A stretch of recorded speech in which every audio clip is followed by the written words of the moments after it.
దేవునికి స్తోత్రం, హల్లెలూయా. మనము దేవుని బిడ్డలము, లేకపోతే సన్స్ ఆఫ్ గాడ్, దేవుని పిల్లలము అని చెప్పుకుంటున్నాం. అంటే మహాత్మా గాంధీ గారు మనకు ఇచ్చిన పేరు హరిజనులు.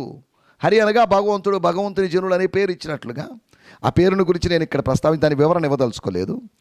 మనము పరలోకపు తండ్రి పిల్లల మగునట్లుగా, కుమారులము కుమార్తెల మగునట్లుగా ఏం చేయాలో మత్తయి సువార్త 5వ అధ్యాయము 44వ వచనంలో రాయబడింది. మీ శత్రువులను మీరు ప్రేమించండి. దేవుని స్తోత్రం, హల్లెలూయా. నా కుమారత్వానికి గుర్తు నేను పరలోకపు తండ్రి యొక్క స్వభావాన్ని నాలో కలిగి ఉంటాను. తండ్రి స్వభావం బిడ్డలకు వస్తుంది, తల్లి స్వభావం బిడ్డలకు వస్తుంది.